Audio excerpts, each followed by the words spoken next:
Hello दोस्तों, स्वागत है आपका हमारे चैनल पे। और आज का हमारा टॉपिक है नो डिटेंशन पॉलिसी यानी कि गैर ठहराव नीति।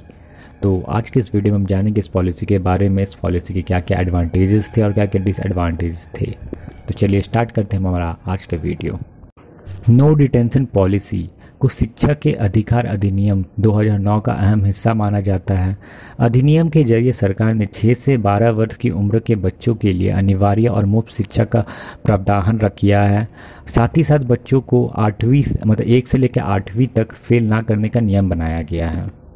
इसका मतलब यह है कि बच्चे को अनिवार्य रूप से अगली कक्षा में प्रमोट किया जाएगा और उसकी जो स्टार्टिंग एजुकेशन है, जो भी 8 तक जो भी आपको एजुकेशन आपको उन्हें प्रमोट करना ही करना है। और उनका मूल्यांकन सीसीए के थ्रू यानी कि कंटिन्यूअस कॉम्प्रिहेंसिव इवैल्यूएशन यानी कि निरंतर व्यापक मूल्यांकन की एक प्रक्रिया है, उसके थ्रू किया जाएगा, उनके माध्यम से किया जाएगा। As per 86 amendment to the RT यानी कि शिक्षा का अधिकार अधिनियम के 86 संशोधन के अनुसार 6 से 14 वर्ष की आयु तक सभी बच्चे को स्वीकृति यानी कि प्रमोशन दिया जाएगा। नो डिटेंशन पॉलिसी का मेन उद्देश्य था कि बच्चों को एक सुरक्षित वातावरण देना और उनकी जो बुनियादी शिक्षा है, उनकी जो बेसिक एजुकेशन है उन्हें देना, क्योंकि लिटरेसी रेट बहुत कम थी। उन लिटरेसी रेट को बढ़ाने के लिए ये सब करना ज़रूरी था। और बच्चे लोग फेल के डर से स्कूल आना पसंद नहीं करते थे, हम तो फेल हो जाएंगे। खासकर लड़कियां लोग तो फेल हो जाने के बाद आती ही नहीं थी, तो इससे लिटरेसी रेट काफ़ी कम हो सकती थी। तो ये सब प्रमोशन के चक्कर में वो लोग स्कूल आना स्टार्ट कर दिए, जैसे ड्रॉप आउट रेट कम हो।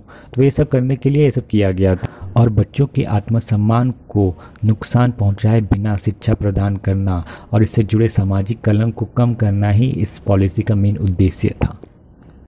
सो अब चलिए इस पॉलिसी को पॉइंट के थ्रू इन डिटेल में समझते हैं। पॉइंट नंबर 1 इज 6 से लेकर 14 वर्ष तक के बच्चे को अपने जो स्टार्टिंग शिक्षा होती है, स्टार्टिंग बेसिक एजुकेशन होती है, उसे फ्री किया गया और कंपलसरी किया गया ताकि वह पूरा होने तक पड़ोस के स्कूल में मुफ्त और अनिवार्य शिक्षा का अधिकार के थ्रू वो कर सकते हैं।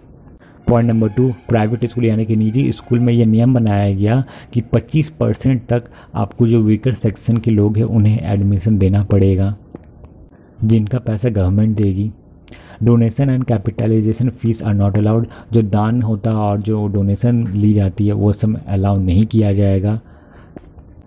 नो एडमिशन टेस्ट और interview either for the children और पेरेंट्स इज अलाउड, यानी कि बच्चों के माता पिता या बच्चों का इंटरव्यू नहीं लिया जाएगा। No child can be held back और expelled and required to pass the board examination till completion of elementary education, यानी कि शिक्षा पूरी होने तक किसी भी बच्चे को रोका नहीं जा सकता, निष्कासित नहीं किया जा सकता और बोर्ड परीक्षा पास करने के लिए बाध्य नहीं किया जा सकता। बाद में इसका संशोधन हुआ, कुछ चेंजेस भी आई इस बिल में, जो कि हम अपने नेक्स्ट वीडियो में देखेंगे।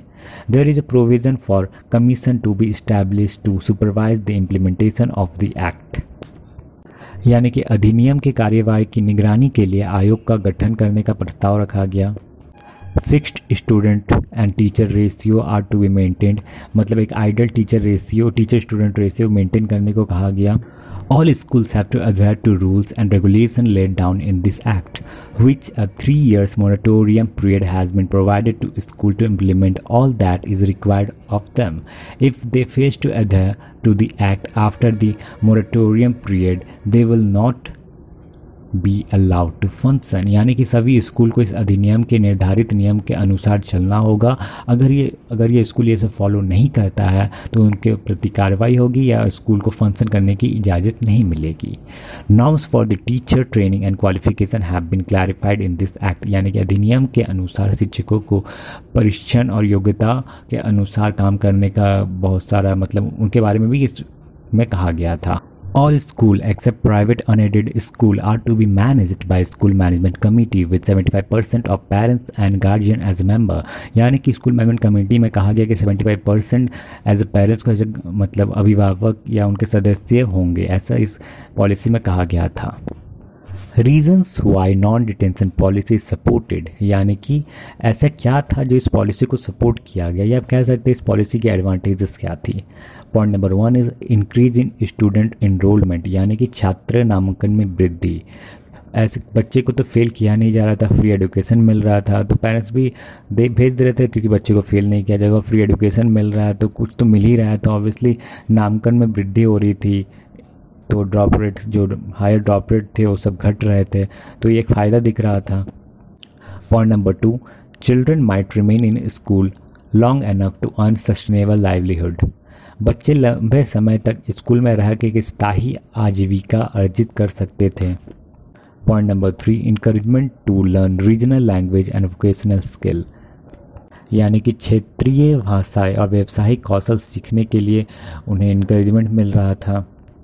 CCE helps in improving teaching. CCE यानी कि कंटिन्यूअस कम्प्रिहेंसिव एजुकेशन, इसके थ्रू जो मूल्यांकन किया जा रहा था टीचर्स के थ्रू, उसी से उन्हीं पे काम किया जा रहा था, क्योंकि बच्चे को फेल करके जज नहीं करना है, उनकी क्या प्रॉब्लम है, वो क्या चीज़ में मतलब जो इंडिविजुअल डिफरेंसेस होते हैं, जो गैप होते हैं, उन्हें कैसे मिनिमाइज़ किया जाए, कैसे क्या कौन से मेथड यूज किया जाए, ये सब के थ्रू टीचर को जज करके उन बच्चों पे काम करना था। Another point is improved the moral of weak student. Simply सी बात है, यहाँ पर आपको फेल नहीं करना है, तो आप ऑब्वियसली उनका जो मोरल है उनको बूस्ट करेंगे। बच्चे क्या चीज़ में कमज़ोर है उन पे देखेंगे, यानी कि कमज़ोर छात्र को नैतिक में सुधार करना ही इसका एम था। Teaching and learning become diagnosis, यानी कि जो टीचर है अब अपने बच्चे को डायग्नोस कर सकता है, जैसे डॉक्टर डायग्नोस करता है बीमारी का मेन जड़ क्या है, तो इसको बच्चों को देख सकता है उसका मेन प्रॉब्लम क्या है, डायग्नोस कर सकता है। उनके पास टाइम है, क्योंकि बच्चे तो फेल होने वाला है नहीं, टेस्ट का कुछ खास महत्व है नहीं, तो आप जज कर सकते हैं उनका मेन प्रॉब्लम की, एक चीज़ में अच्छे से डिटेल डायग्नोस कर सकते। टू मेक एवरी स्टूडेंट या एवरी चाइल्ड लिटरेट, इस पॉलिसी का मेन एम तो यही था कि हर बच्चा लिटरेट हो, एटलीस्ट उन्हें पढ़ना लिखना तो आए। Reduce the वर्डन and fear of exams, परीक्षा का जो बोझ होता है जिससे बच्चे डरते हैं, उस बोझ को कम करना था। डिक्रीज दी सुसाइडल रेट, बहुत जन बच्चे फेल होने के कारण सुसाइड कर रहे थे, तो सुसाइड रेट को कम करना भी इस पॉलिसी का एक मेन एम था। Now coming to the reasons why non detention policy is criticised. Non detention policy की आलोचना क्यों की गई?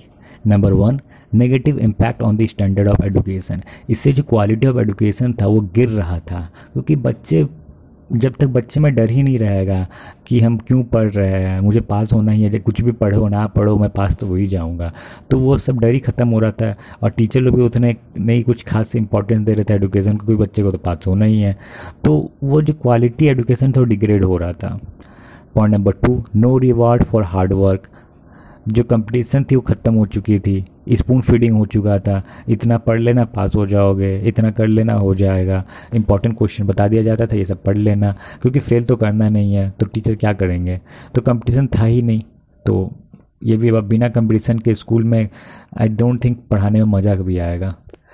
Point number 3, apathy from teacher, यानी कि शिक्षकों की उदासीनता, शिक्षकों को कुछ क्रिएटिविटी करने का मौका ही नहीं मिलेगा, क्योंकि जब तक कंपटीशन ना क्रिएट करा पाए, बच्चे को जज कैसे कर पाएंगे कौन कैसा अच्छा है, तो ये सब उदासीनता के कारण हो जा रहा था, क्योंकि वो उन्हें एक लिमिटेड जोन दे दिया गया, उनको उन्हीं के अंदर ही काम करना है।